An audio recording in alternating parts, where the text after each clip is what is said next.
Assalamualaikum warahmatullahi wabarakatuh. Selamat siang semuanya. Selamat berjumpa kembali ya bersama saya di mata kuliah statistika. Untuk pertemuan yang kedua, ini nanti kita akan membahas mengenai notasi sigma, kemudian distribusi frekuensi dan juga ukuran gejala pusat yang belum dikelompokkan. Nah, untuk video pembelajarannya sendiri, ini nanti akan saya pecah menjadi 3, ya. Jadi untuk bagian pertama, itu nanti saya akan menjelaskan mengenai notasi sigma. Kemudian di bagian kedua, baru saya akan menjelaskan mengenai distribusi frekuensi. Dan yang ketiga, atau yang terakhir, baru saya menjelaskan mengenai ukuran gejala pusat yang belum dikelompokkan. Oke, langsung saja. Saya mulai untuk yang pertama, yaitu mengenai notasi sigma. Pengertian notasi sigma. Apa itu notasi sigma? Notasi sigma ini biasanya digunakan untuk menyatakan atau mempersingkat penulisan penjumlahan berurutan, yaitu dari suatu bilangan yang sudah berpola. Nah, untuk simbolnya sendiri, nah ini mirip seperti huruf E ya. Kurang lebih seperti ini bentuknya yang biasa kita baca dengan istilah sigma ya. Nah, ini adalah notasi yang merupakan huruf kapital ya atau huruf besar Yunani untuk huruf S. Di mana huruf S sendiri ini merupakan huruf awal dari kata sum yang berarti jumlah. Dan notasi sigma sendiri ini diperkenalkan pertama kali oleh Leonhard Euler, yaitu pada tahun 1755 yang berarti jumlah dari.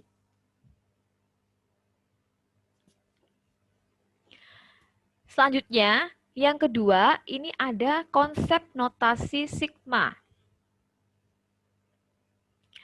Perhatikan jumlah 6 bilangan ganjil pertama berikut. Di sini ada 1 plus 3, kemudian plus 5, plus 7, plus 9, dan plus 11. Nah, maka dari bentuk ini bisa kita turunkan menjadi suku ke-1 ini sama dengan 1, ya, sama dengan 2 dikali 1 min 1. Kemudian untuk suku keduanya, yaitu sama dengan 3, sama dengan 2 dikali 2 min 1. Suku ketiganya, yaitu 5, sama dengan 2 dikali 3 min 1. Dan suku keempatnya, itu 7, sama dengan 2 dikali 4 min 1. Kemudian suku kelima, ini bernilai 9, sama dengan 2 dikali 5 min 1. Dan yang terakhir, yaitu suku ke-6, sama dengan 11, ya, sama dengan 2 dikali 6 min 1. Nah, kita bisa lihat, ya, ini semuanya sama, yaitu 2 semua. Ya. Ini dari mana? Nah, kita perhatikan dari 1 ke 3, nah, ini selisihnya adalah 2. Kemudian dari 3 ke 5, ini juga selisihnya 2. 5 ke 7, ini juga 2. 7 ke 9, itu juga 2. Dan 9 ke 11, itu juga 2. Jadi masing-masing dari setiap bilangan ini memiliki selisih 2. Maka secara umum, ya, suku ke K pada bentuk nomor 1 ini dapat dinyatakan dalam bentuk 2K min 1. Ya, ini 2K min 1. Di mana K ini ya merupakan elemen bagian dari 1, 2, 3, 4, 5, dan 6. Sehingga notasi sigma untuk bentuk yang seperti ini dapat ditulis menjadi 1 plus 3 plus 5 plus 7 plus 9 plus 11 itu sama dengan sigma 2K min 1, di mana K dimulai dari 1 dan diakhiri dengan 6. Ya.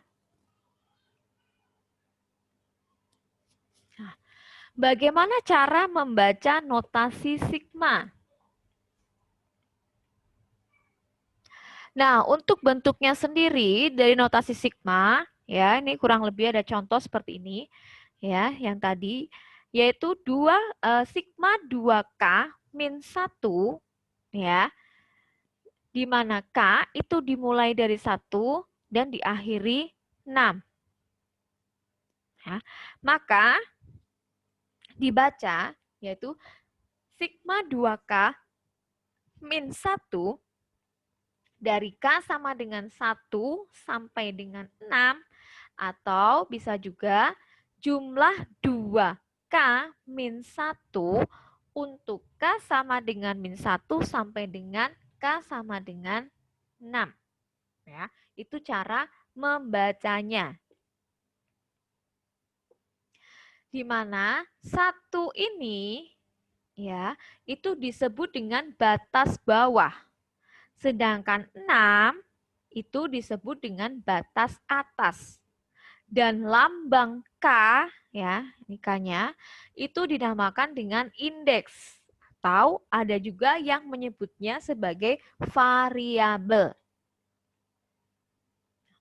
Maka secara umum dapat dinyatakan ya, sigma AK itu sama dengan A1 plus A2 ya, plus A3 sampai dengan AN-1 plus AN.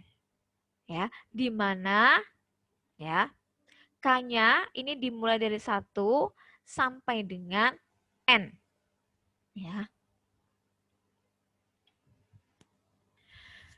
Selanjutnya, ada 3 aturan baku notasi penjumlahan. Untuk prinsip yang pertama, yaitu penjumlahan dari perkalian suatu bilangan tetap atau konstan, ya, atau dengan istilahnya itu constant number, ya, dituliskan menggunakan huruf C kecil, yaitu dengan suatu variabel adalah sama dengan perkalian antara bilangan tetap itu dengan penjumlahan skor atau nilai-nilai variabel itu. Misalnya, sigma CXI, ya, di mana I ini dimulai dari 1 sampai dengan N, ya, itu sama dengan CX1 plus CX2 plus CX3 sampai dengan CXN. Ya. Kemudian ini C-nya dikeluarkan, ya, dan X-nya ini dijumlahkan semua. Ya. Maka C dikali X1 plus X2 plus X3 sampai dengan Xn, ya, sama dengan C dikali sigma XI, di mana I dimulai dari 1 sampai dengan N. Nah, sebagai contoh, misalkan ini terdapat 5 buah skor hasil suatu observasi, yaitu 20, 21, 18, 19, 22. Dikalikan dengan bilangan tetap atau konstan 6. Nah, maka berapakah hasilnya? Nah, hasilnya maka dapat dibuat menjadi, ini ada 6 ya. Nilai konstannya 6 ya. Maka sigma 6 XI ya, di mana I dimulai dari 1 sampai dengan 5. Ya, karena ini bilangannya ada 5. 1, 2, 3, 4, 5. Kemudian kita masukkan menjadi 6 dikali XI-nya ini 20 ya. Jadi 6 dikali 20 ditambah 6 dikalikan 21 ya, ditambah 6 dikali 18 ditambah 6 dikali 19, kemudian ditambahkan lagi dengan 6 dikali 22 ya. Setelah itu 6-nya ini kita keluarkan, kemudian XI-nya ini kita jumlahkan semua ya, menjadi 6 dikali dalam kurung 20 ditambah 21 ditambah 18 ditambah 19 ditambah 22. Maka hasilnya ini kalau dijumlahkan semua adalah 100. Jadi 6 dikalikan 100 sama dengan 600 ya. Ini adalah contoh untuk yang menggunakan prinsip pertama.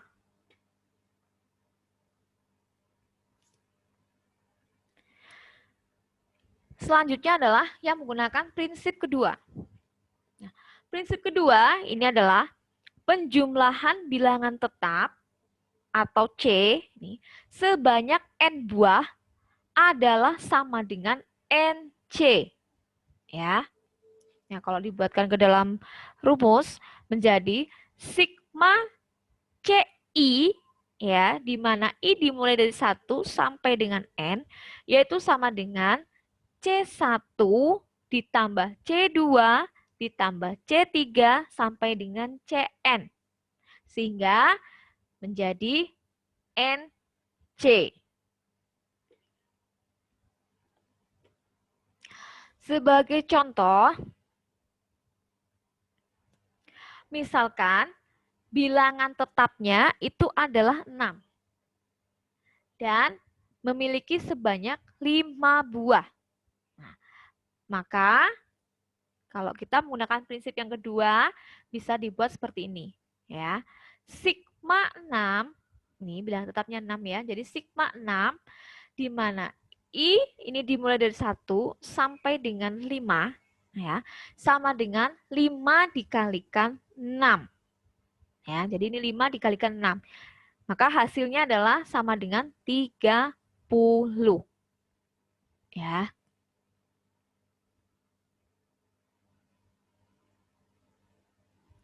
Kemudian untuk prinsip yang ketiga, yaitu penjumlahan dari jumlah beberapa variabel adalah sama dengan penjumlahan dari jumlah itu secara sendiri-sendiri.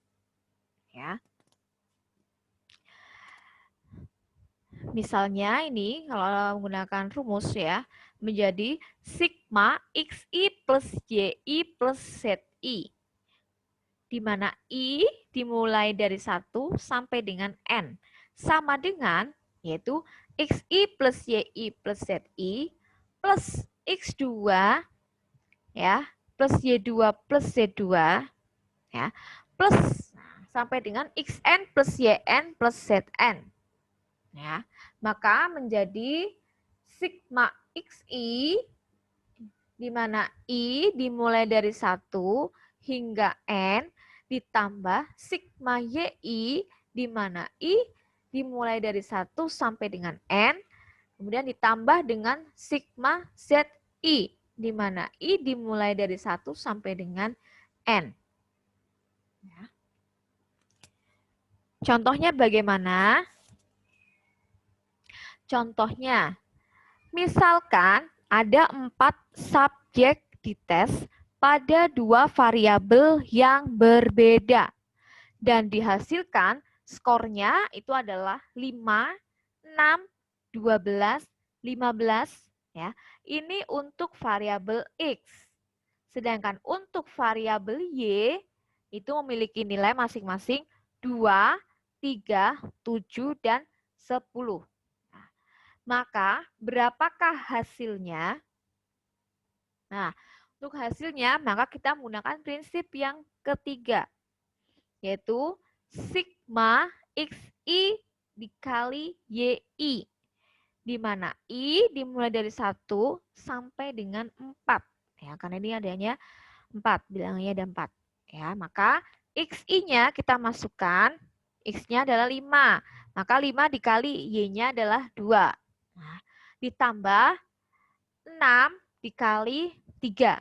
Ya. Kemudian ditambah lagi 12 dikali 7. Dan ditambah 15 dikali 10. Maka totalnya itu sama dengan 262. Ya.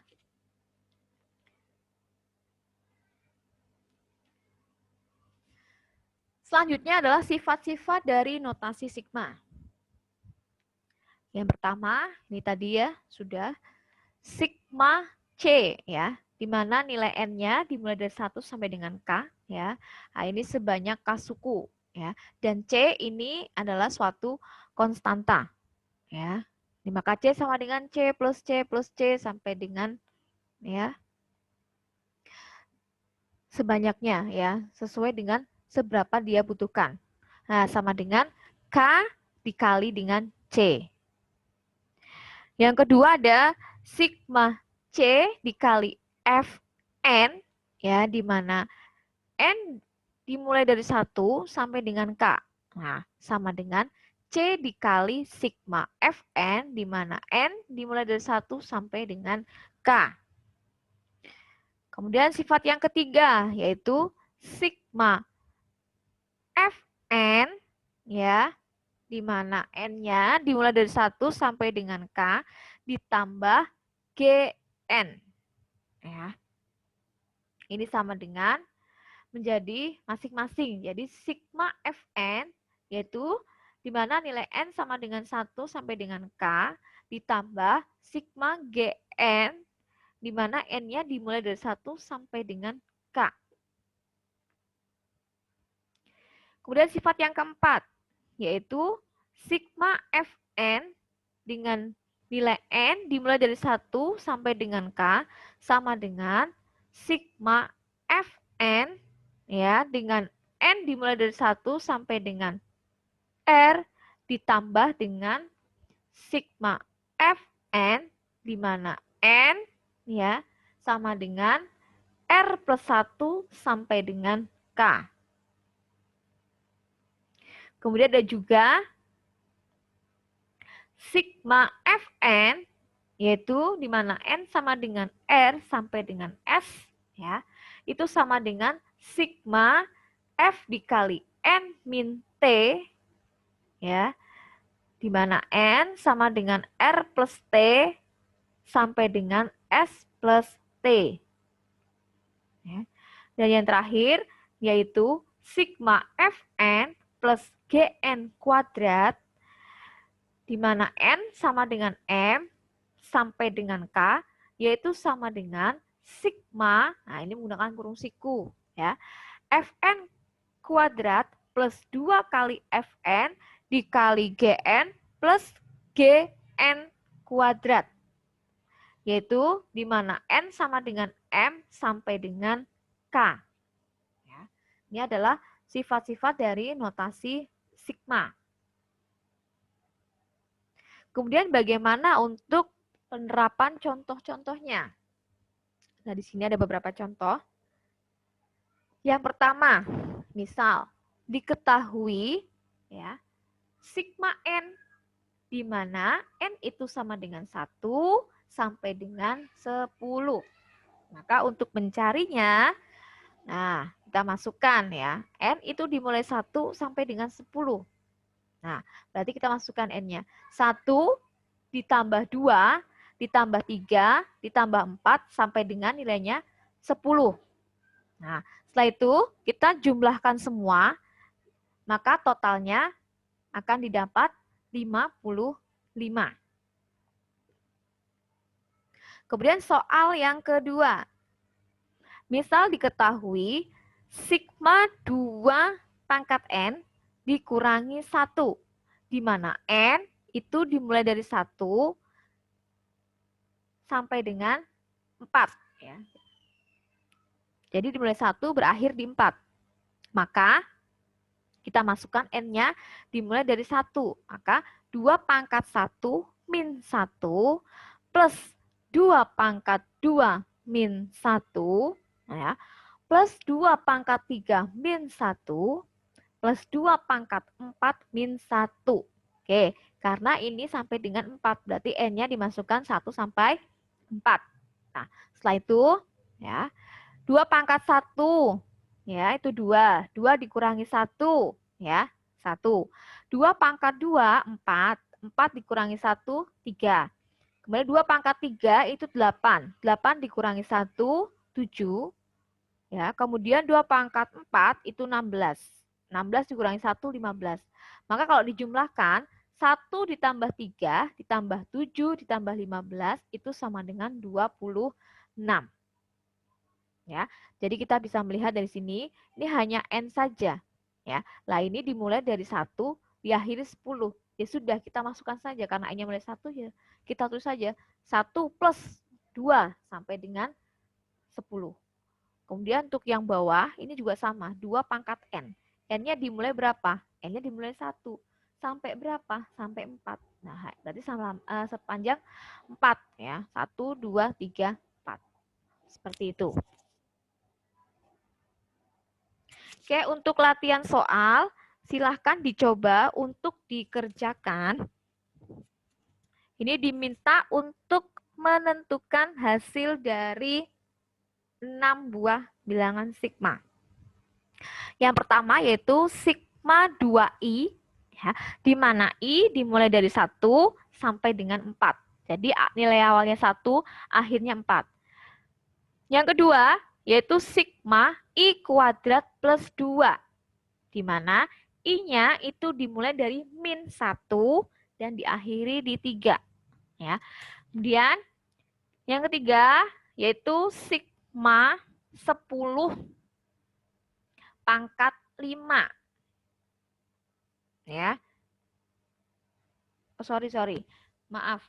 Ini sigma 5 ya. Sigma 5 di mana i-nya itu sama dengan 10 ya sampai dengan 15. Jadi ini 5 ya. 5 dimulai dari i-nya 10 sampai dengan 15. Nah, kemudian untuk yang keempat yaitu sigma 3 pangkat K. Ya, 3 pangkat K. Di mana K-nya ini dimulai dari 8 ya, diakhiri juga 8 ya. Kemudian yang kelima yaitu sigma 1 min C, di mana C-nya ini dimulai dari min 2 kemudian diakhiri 1 ya. Dan yang terakhir yaitu sigma M kuadrat plus 1 ya, di mana I-nya itu sama dengan 1 ya, dan diakhiri 3. Oke, silahkan dicoba 6 soal mengenai sigma ya, nanti minggu depan kita bahas. Oke, untuk materi yang pertama mengenai notasi sigma saya rasa cukup ya. Kemudian saya akan beralih ke materi yang kedua, yaitu mengenai distribusi frekuensi.